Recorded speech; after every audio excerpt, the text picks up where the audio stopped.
Assalamualaikum warahmatullahi wabarakatuh. Di pertemuan kali ini kita akan membahas mengenai makromolekul dari biokimia, yaitu mengenai lipid ya, atau mungkin sering dikenal dengan nama lainnya itu lemak. Eh,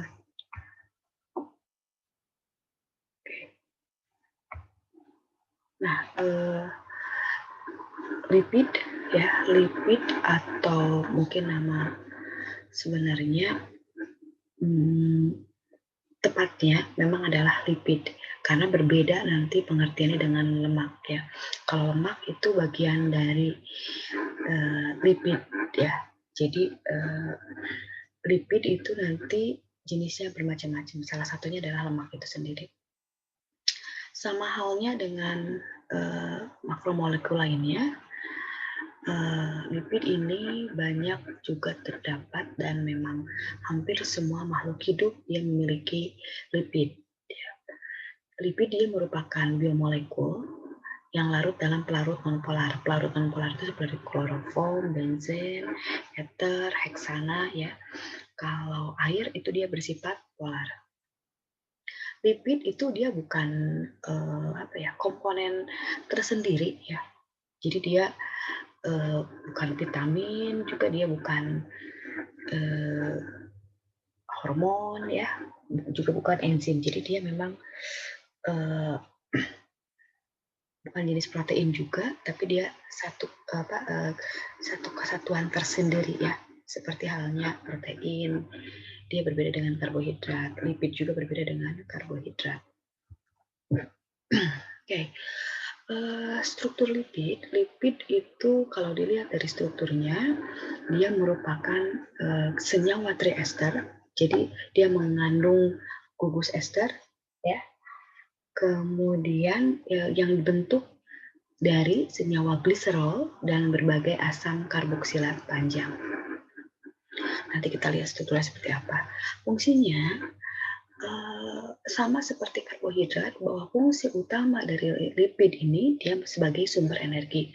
Sama halnya seperti karbohidrat pun dia fungsi utamanya adalah sebagai sumber energi. Jadi sebagai cadangan nanti untuk proses-proses dalam metabolisme tubuh untuk menghasilkan ATP juga ya, energi. Kemudian fungsi lainnya sebagai penahan panas, membungkus beberapa organ. Nah, ada lipid yang bersifat nonpolar, fungsinya dia sebagai insulator listrik. Ya, kemudian di darah lemak ada yang bergabung dengan protein yang disebut dengan lipoprotein. Ya, nanti yang ada hubungannya dengan misalnya penyakit-penyakit kolesterol. Kemudian membantu pengangkutan vitamin, ya, menjaga kestabilan tubuh karena dapat dioksidasi menghasilkan energi. Jenis lipid utama itu ada yang triacylglycerol atau nama lainnya adalah trigliserida. Ya, ada lilin wax ya. Kemudian fosfogliserida. Fosfogliserida ini terdiri dari fosfatidil etanol alamin, fosfatidil kolin, fosfatidil serin, fosfatidil inositol, dan kardiolipin. Ada juga lipid yang berada di dalam otak ya, atau sistem saraf. Itu ada kelompok lipid sphingolipida di mana dia terdiri dari sphingomyelin, cerebrosida, gangliosida. Yang terakhir ada lipid golongan sterol dan ester asam lemaknya. Nah, tadi dikatakan bahwa komponen dari lipid itu adalah triasil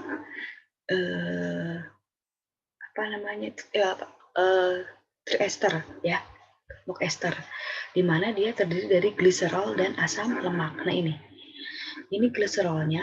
Nah gliserol ini yang memiliki gugus OH ini, CH2OH ini ya, yang bawah ini gliserol. Dimana kalau ada gliserol, ini ada asam lemaknya, ya, maka akan menghasilkan lipid trigliserid. Jadi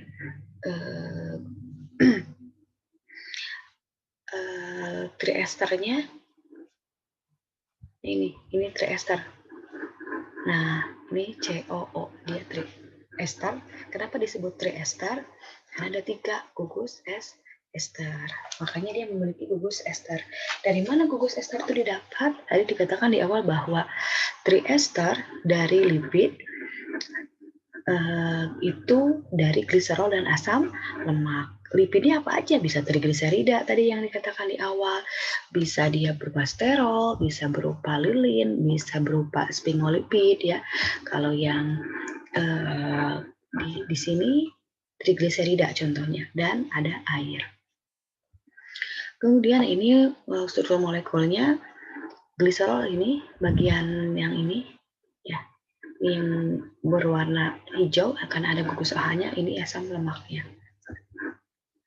Nah, klasifikasi lipid itu ada yang berdasarkan sumber, bisa tidaknya terhidrolisis oleh air atau yang disebut dengan saponifikasi, bisa disaponifikasi atau tidak, bisa disaponifikasi atau tidak.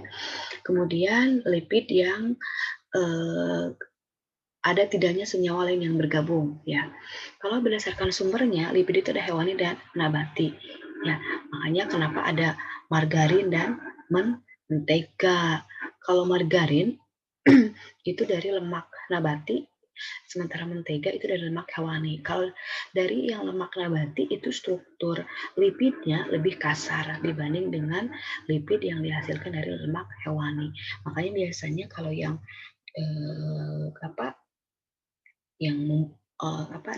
ahli yang membuat kue, cake gitu ya, mereka untuk mendapatkan struktur kue atau tart ya yang lembut gitu, mereka menggunakan mentega, yaitu dari lemak hewani karena strukturnya lebih lembut. Kalau dari nabati itu struktur kuenya bisa lebih kasar, jadi lebih halus yang dari mentega dibanding dengan margarin. Kemudian lipid ada yang bisa disaponifikasi, ada yang tidak bisa disaponifikasi. Disaponifikasi itu adalah proses penyabunan. Saponifikasi itu proses penyabunan. Makanya kenapa di dalam kosmetik itu komponen ada gliserol. Ya, gliserol itu kan atau gliserida ya. Itu adalah komponen lipid yang bisa disaponifikasi. Artinya dia bisa larut bisa dihidrolisis oleh air. Bayangkan kalau misalnya lemak yang ada di dalam kosmetik, sabun, ataupun lipstick ya, kosmetik gitu ya, lotion, itu dia tidak bisa disaponifikasi, maka dicucinya tidak bisa dengan air gitu ya. Itulah makanya kenapa kosmetik itu menggunakan lipid yang bisa dihidrolisis oleh air atau yang bisa disaponifikasi. Sabun pun sama.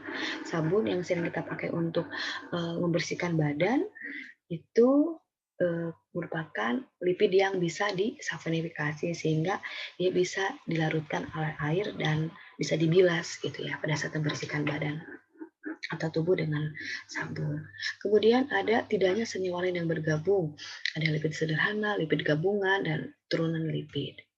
Oke, tadi ini klasifikasi berdasarkan sumbernya. Lipid hewani, lipid nabati hewani seperti lemak, ya, butter atau mentega. Lipid nabati itu kayak margarin, minyak kelapa, minyak kedelai. Kemudian klasifikasi berdasarkan bisa tidaknya dihidrolisis oleh air. Kalau yang bisa disaponifikasi atau yang bisa dihidrolisis oleh air, ini yakni memiliki satu atau lebih ada gugus esternya. Ya, gugus ester tadi kan COO ya, seperti lilin, lemak netral, fosfolipid, glikolipid ya. Itu jadi lipid-lipid yang digunakan untuk kosmetik atau sabun, lotion itu merupakan lipid yang bisa disaponifikasi. Ada lipid yang tidak dapat disaponifikasi, contohnya adalah steroid. Steroid itu lipid yang berfungsi sebagai hormon. Ya, ingat lipid, steroid kan ada obat golongan steroid. Sebenarnya dia lipid steroid. Jadi lipid yang memiliki fungsi sebagai hormon gitu. Pada dasarnya steroid ini maksudnya ke lipid seperti obat-obat yang kelompok steroid, karena ini khusus untuk obat-obat yang larut dalam lemak gitu ya, tidak larut dengan air. Klasifikasi lipid berdasarkan ada tidaknya senyawa lain yang bergabung. Ada lipid sederhana. Lipid sederhana itu seperti lemak ya, gliserol atau minyak ya, lilin, itu termasuk lipid sederhana. Kalau lipid gabungan seperti fosfolipid, glikolipid ya, aminolipid, lipoprotein yang ada di dalam darah, itu yang pemeriksaan protein darah ya, yang bergabung dengan lipid, itu termasuk lipid gabungan. Kemudian ada turunan lipid seperti gliserol, steroid. Asam lemak. Nah, asam lemak ini salah satu lipid yang paling sederhana. Kita bahas nih jenis-jenis lipidnya. Contohnya, asam lemak dia memiliki struktur yang sederhana, ya. Dia penyusun lipid kompleks ya. Dia penyusun lipid kompleks. Jadi beberapa seperti trigliserida kan disusun oleh asam lemak ya, yang dimana asam lemak itu direaksikan dengan gliserol maka akan menghasilkan trigliserida. Asam lemak dia memiliki gugus fungsi asam karboksilat RCOH ya. Kemudian asam lemak ini dia memiliki sifat misal cleaning ya. Asam lemak ini kalian pernah lihat bahwa kalau misalnya ada contoh sabun atau mungkin pasta gigi jatuh ke bawah, kadang suka ada pergerakan air yang menyingkir gitu. Nah, itu disebut dengan micelle cleaning. Jadi bahwa di dalam pasta gigi itu ada asam lemaknya. Ya, karena dia memiliki kemampuan untuk micelle cleaning capacity destroy. Jadi ion-ion air itu akan menghindar keluar gitu ya. Nah, asam lemak ini ada dua jenis kalau di dalam organisme ya, atau di dalam makhluk hidup tubuh manusia. Ada asam lemak yang esensial atau asam lemak tak jenuh. Esensial itu asam lemak tak jenuh ya. Asam lemak tak jenuh ini yang dia tidak bisa disintesis oleh tubuh. Jadi asam lemak esensial ya, esensial itu harus lewat asupan makanan yang tak jenuh ya, yang tak jenuh. Jadi artinya asam lemak yang memang tak jenuh itu artinya dia kalau dia dikonsumsi di dalam tubuh, dia tidak akan mengalami penumpukan, tidak akan menjadi zat asing karena memang dia dibutuhkan. Contoh asam lemak esensial ini merupakan asam lemak yang baik untuk perkembangan tubuh. Ya, jadi tidak memiliki efek samping karena memang itu yang dia tak jenuh. Ya, tak jenuh. Jadi memang dia tidak akan mengendap atau tidak akan menjadi zat asing di dalam tubuh karena dia bisa diuraikan. Contohnya adalah asam oleat, linoleat, linolenat. Ya, biasanya nih dibutuhkan pada ibu-ibu hamil, pada bayi baru lahir, janin ya, untuk janin ya, gitu itu dia dibutuhkan asam lemak esensial untuk perkembangan otak ya, organ-organ. Kalau asam lemak jenuh itu yang non esensial, yaitu jadi dia tidak memiliki ikatan rangkap. Artinya kalau dia tertimbun di dalam tubuh, dia tidak bisa diuraikan. Jadi menumpuk saja, terus menumpuk. Contoh asam palmitat atau asam stearat. Nah, ini biasanya kalau dikonsumsi berlebih dia akan menjadi zat asing, gitu ya. Ada asam lemak yang tidak umum, gitu. Kalian mungkin pernah mendengar prostaglandin. Ya, prostaglandin ini asam lemak yang menyebabkan kita sering pegel-pegel. Biasanya habis olahraga, aktivitas berlebih ya, itu ada asam lemak ini memang bisa dihasilkan oleh tubuh Itu jadi penyebab, atau misalnya dari makanan pun bisa memicu prostaglandin berlebih di dalam tubuh, akibatnya kita tuh sering pegel-pegel gitu ya. Itu biasanya dari prostaglandin. Nah, kemudian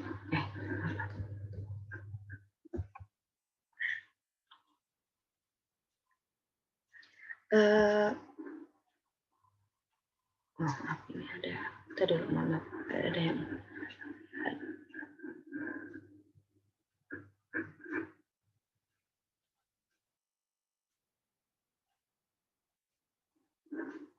kelewat. Oh ini, enggak kelewat.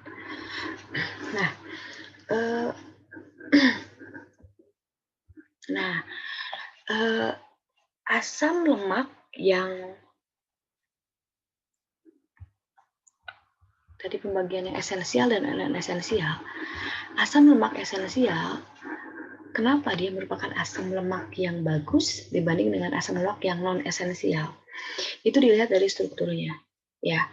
Jadi kalau asam lemak yang esensial atau disebut juga asam lemak yang apa namanya itu, unsaturated, ya, unsaturated. Kalau yang non esensial dia asam lemak saturated, ya. Unsaturated ini kalau yang asam lemak esensial dia memiliki gugus cis pada substituen karbonnya ini. Jadi pada substituen H di karbon yang memiliki ikatan rangkapnya. Nah ini, ya, ini. Artinya apa? Pada saat dia mau terurai, dia lebih gampang. Dia, lihat tuh, tidak ada halangan di depan ataupun di belakangnya. Jadi dia lebih gampang terurai. Makanya dia merupakan asam lemak esensial. Asam lemak esensial ini disebut asam lemak cis atau asam lemak baik. Contohnya adalah omega 3. Asam lemak omega 3 itu termasuk esensial. Asam lemak asam lemak linoleat, ya, linolenat itu termasuk yang memiliki struktur cis. Sementara pada asam lemak yang tak jenuh, ya, asam lemak yang tak jenuh atau disebut saturate itu disebut sebagai lemak yang jahat karena dia memiliki struktur yang trans. Kenapa? Di sini pada saat dia tertimbun di dalam tubuh, dia akan susah untuk terurai si rangkapnya ini. Kenapa? Lihat, dihalangi oleh sebelahnya ini. Akan susah terurainya. Jadi kalau misalnya rantainya panjang gitu ya, si lemak transnya ini, maka dia tetap akan semakin susah. Semakin panjang rantai karbon dari trans ini atau asam-asam lemak non esensial ini, dia akan semakin banyak tertimbun di dalam tubuh, akan semakin susah terurai. Makanya disebut sebagai lemak jahat karena memang dia bisa menumpuk atau menjadi zat asing di dalam tubuh. Ya. Ya. Ini tadi asam lemak yang esensial ya, seperti asam lemak oleat, stearat itu stearat ini yang non esensial. Nah, ini asam lemak yang esensial. Asam lemak kaprat, laurat, miristat, ini yang non esensial atau yang lemak yang tidak baik gitu ya. Ada kaprat. Kalau bahasa internasionalnya itu dituliskan capric ya, fatty acid capric. Dibacanya adalah kaprat kalau bahasa Indonesianya. Asam lemak, asam kaprat, laurat, miristat, palmitat, stearat, dan seterusnya. Kalau yang esensial itu ada asam palmitat, oleat, linoleat, linoik itu linoleat, linolenik, linoleat, dan seterusnya ya. Nah, ini tadi struktur dari asam lemak. Dia memiliki gugus karboksil ini, ya. Kemudian ada ini rantai hidrokarbonnya. Nah, yang kedua ada triasilgliserol atau nama lainnya adalah trigliserida.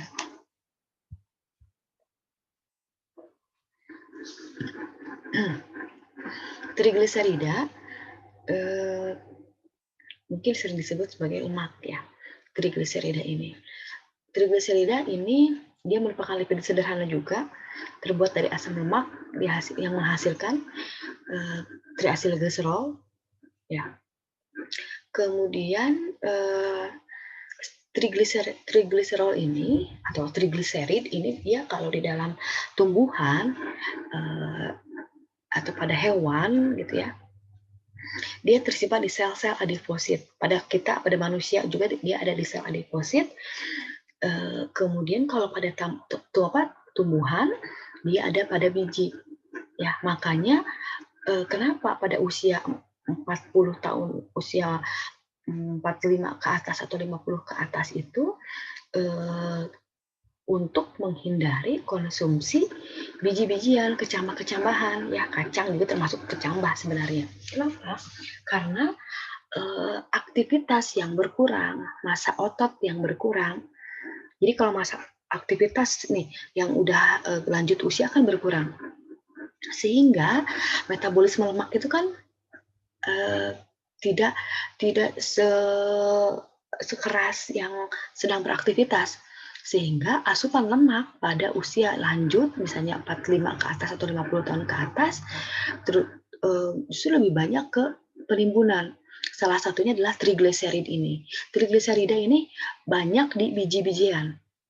Ya makanya kenapa kalau misalnya ibu-ibu yang sering mengkonsumsi kayak kecambah-kecambahan, kacang-kacangan itu suka pegel-pegel di tangannya gitu ya, atau di kaki ya, karena memang dia disimpannya di sel-sel adiposit gitu, di sel-sel adipositnya itu. Jadi kalau misalnya suatu saat kelak kalian semua juga pasti akan mencapai usia tersebut ya, kalau umurnya panjang gitu. Untuk menghindari konsumsi yang berlebih pada biji-bijian gitu. Kenapa? Karena aktivitas akan berkurang semakin bertambahnya usia. Kalau misalnya masih bisa aktif gitu ya seperti sekarang, itu kebutuhan untuk konsumsi makanan yang seperti ini ya boleh gitu ya. Cuman jangan terlalu berlebih juga kalau aktivitasnya berkurang. Karena akan menyebabkan trigliserida dalam darahnya itu tinggi. Ya. Lemak yang banyak mengandung asam lemak tak jenuh. Tak jenuh itu yang esensial adalah olive oil. Dia bagus memang dikonsumsi. Jadi kalau lemak-lemak seperti dari sawit itu lebih banyak yang jenuhnya. Kalau olive oil itu lemaknya esensial atau tak jenuh. Ya. Hidrolisis triasilgliserol atau hidrolisis trigliserida. Trigliserida kan tadi trigliserida itu dihasilkan dari apa? Dari gliserol dan asam lemak. Kalau di hidrolisis lagi si trigliseridanya maka akan kembali menjadi asam lemak dan gliserol. Nah, ini saya lewat aja ya. Nah tadi ini trigliserida ya, ini dia bisa disaponifikasi. Makanya kenapa disaponifikasi itu proses penyabunan. Ya, proses penyabunan dengan menggunakan NaOH atau alkali NaOH atau KOH ya. Sehingga akan dihasilkan gliserol dan asam lemak itu sabun. Jadi sabun itu komposisinya gliserol dan asam lemak ya. Biasanya ini proses saponifikasi dari trigliserida ini digunakan dalam produksi industri kosmetik ya, sabun, lotion. Seperti itu. Kemudian lipid lainnya adalah lilin atau wax. Lilin ini bukan lilin dari parafin. Ingat, lilin itu ada dua jenis. Kalau lilin yang ada di lilin yang dihasilkan oleh minyak mentah itu lilin parafin. Tapi lilin yang ada di dalam lipid ini lilin wax. Lilin wax ini yang dihasilkan oleh makhluk hidup seperti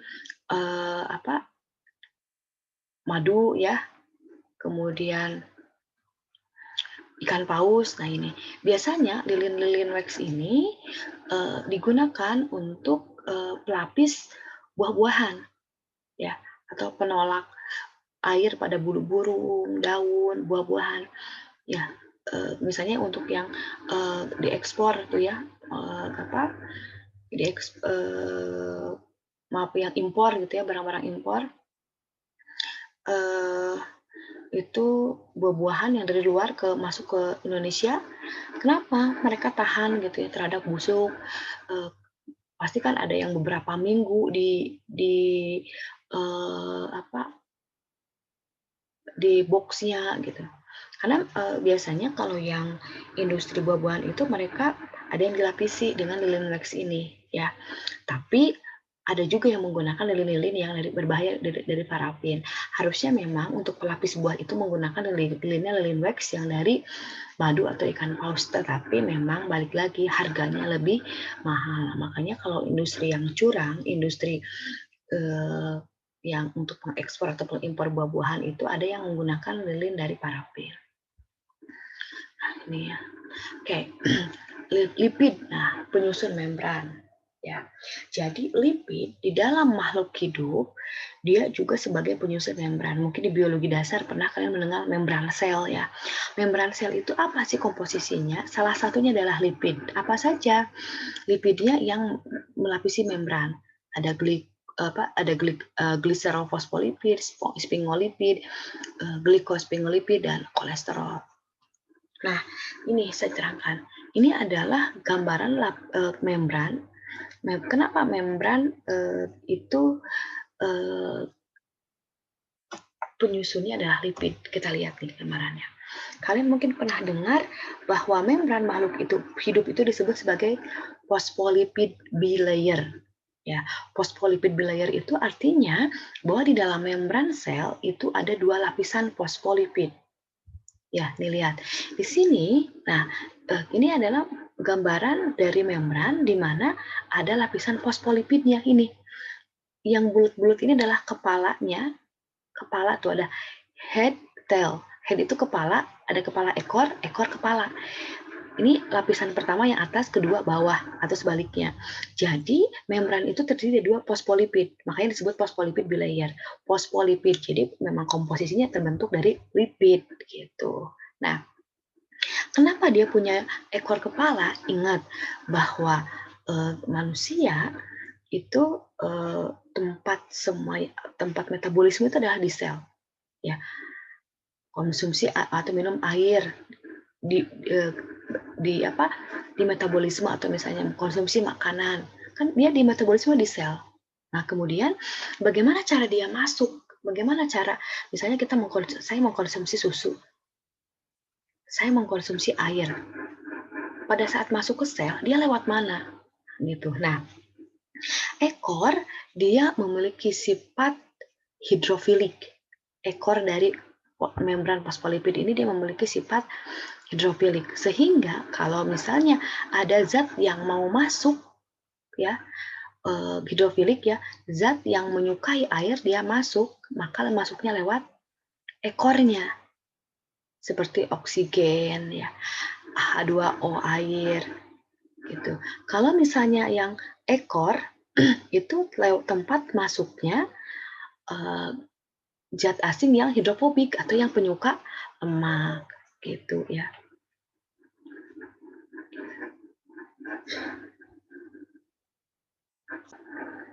Nah, selanjutnya gini. Di sini di membran ini lihat, ini ada warna kuning. Ini adalah kolesterol nih yang warna kuning ini. Tadi dikatakan bahwa salah satu lemak jahat atau yang berbentuk trans, salah satunya adalah kolesterol. Kalian pernah mendengar penyumbatan pembuluh darah? Salah satu terapi yang harus dilakukan dalam penyumbatan pembuluh darah adalah mengencerkan penyumbatnya yang ada di pembuluh darah. Contoh misalnya membran ini terletak di dalam sel jantung. Berarti membran-membran sel di dalam jantung itu banyak sekali kolesterol yang menempel. Kalau ini kan cuma 3 tuh. Ini 1, 2, 3. Kalau misalnya berhubungan dengan konsumsi kolesterol lebih bisa menyebabkan kardiovaskuler karena penumpukan kolesterol di jantung. Nah, seperti ini. Ini kolesterol ini dia akan menghalangi ekor-ekornya. Ini menghalangi ekor sehingga ada permasalahan pada saat respirasi atau misalnya zat dari luar susah masuk karena terhalang oleh kolesterol ini. Nih, makanya kita butuh kolesterol, sebenarnya tetap butuh kolesterol untuk membran ini, untuk membran. Tapi kalau berlebih kolesterolnya, maka dia akan terjadi penumpukan di bagian ekornya di sini, nempel di ekornya itu, sehingga akan menghambat zat-zat yang masuk ke dalam sel. Makanya biasanya salah satu penanganan untuk kardiovaskuler, penyumbatan pembuluh darah adalah diencerkan dulu, diberikan obat pengencer penyumbatnya. Pasti banyaknya adalah kolesterol, maka diencerkan atau dikasih ring sehingga si jantungnya itu membran-membrannya tidak terhalang lagi. Tuh ada ruang gitu ya di pembuluh jantungnya itu. Ya. Nah, ini salah satunya adalah dengan ini diberikan pengencer penyumbatnya. Salah satunya adalah pengencer kolesterol. Tidak ada cara lain lagi. Kalau ring itu hanya untuk biasanya setelahnya. Kalau sudah terlalu parah, pembuluh di jantungnya sudah cukup parah, makanya memang harus di-ring supaya memang ada ruang di si pembuluhnya. Ya, ada ruang pembuluhnya, tapi tetap salah satunya adalah harus diencerkan dulu kolesterol supaya kolesterol ini tidak terlalu menumpuk di membran selnya. Inilah penyebab kenapa terjadi penyumbatan pembuluh darah, karena di ekor-ekor ini ya banyak sekali kolesterol yang menumpuk ya, atau misalnya zat lipid lain ya selain kolesterol tapi yang hidrofobik yang menempel di sini, atau lemak-lemak trans, lemak-lemak jahat yang menempel gitu ya, seperti itu. Nah, kemudian ini ada tadi lipid yang ada di membran seperti glikoserofosfolipid ya. Ini ada di membran bakteri, tumbuhan, hewan juga ada ya. Seperti itu. Kemudian lecitin, nah ini lecitin ini biasanya lemak yang ada di hewan ya. Lecitin ini biasanya digunakan untuk melembutkan kue, es krim, mayonaise ya, karena strukturnya dia lembut. Gitu. Biasanya kalau yang untuk yang halal kan pasti menggunakan lecitinnya lecitin sapi. Gitu. Ada sphingolipid ini yang ada di sistem jaringan saraf, lemak-lemak yang ada di jaringan sistem saraf. Ini nama sphingolipid itu jenisnya seperti ada ceramid, sphingomyelin, ya, kemudian ada neutral glycolipid atau glucosyl peroxide dan seterusnya. Ya. Nah, ini kolesterol. Ya. Kolesterol dia sebenarnya termasuk bukan lipid sederhana, tapi dia merupakan lipid steroid ya, seperti itu. Dia sifatnya hidrofobik, tadi saya katakan bahwa berarti kalau hidrofobik dia larut dalam lemak. Kalau di dalam membran sel dia adanya di ekornya.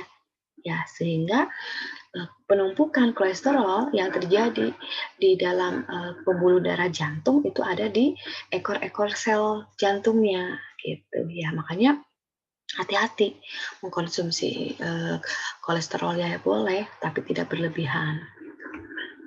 Ini strukturnya kolesterol ya. Nah, seperti itu tadi ya. Ini sifat membran biologis. Nah, ini boleh dibaca saja ya. Kemudian tadi struktur lipid, ini jenis-jenisnya tadi ya, ada. Oke. Itu untuk lipid, ada tambahan nggak mungkin? Sebentar ya, ada tambahan sedikit. Nah, ini tambahan di modul satu lagi, di modulnya ini mengenai sebenarnya hampir tidak jauh ya, ini ada pengantar mengenai lemak ya, bahwa tambahannya lipid juga berfungsi untuk tadi dikatakan bahwa dia sebagai pengangkut vitamin. Vitamin kan ada vitamin yang larut dengan lemak ya, seperti A, D, E, K ya, seperti itu. Kemudian ini asam lemak ya. Ini strukturnya, jenis asam lemak yang penting bagi tubuh di sini ada asam miristat, palmitat, palmitoleat, stearat, oleat, linoleat. Ini yang oleat, linoleat ini yang asam lemak esensial ya. Ini yang asam lemak esensialnya gitu. Klasifikasi asam lemak ini ada tadi lemak tak jenuh atau yang esensial, dan yang jenuh itu non esensial ya. Ini yang lemak jenuh ya. Lemak jenuh itu artinya kita boleh mengkonsumsinya tapi jangan terlalu banyak, karena memang agak sukar pecah ikatannya kalau terlalu banyak menumpuk di dalam tubuh ya. Itu ini boleh dibaca nanti ya.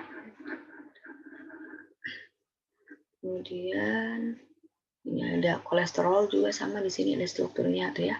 Tadi sudah dibahas bahwa kolesterol itu ada ada bagian dari membran sel, itu di bagian ekornya ya. Nah, kemudian steroid juga ini jadi lipid yang mempunyai fungsi sebagai hormon. Salah satunya adalah progesteron dan testosteron. Ini tambahannya.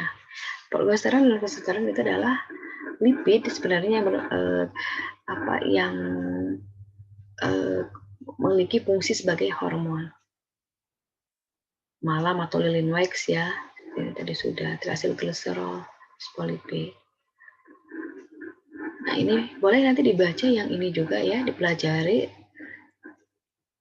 Nah untuk latihan pemahamannya silakan kalian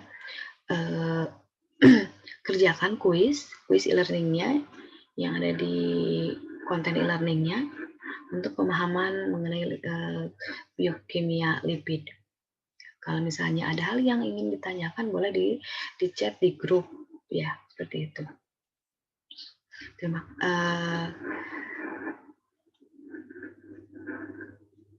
Terima kasih untuk pertemuan hari ini. Assalamualaikum warahmatullahi wabarakatuh.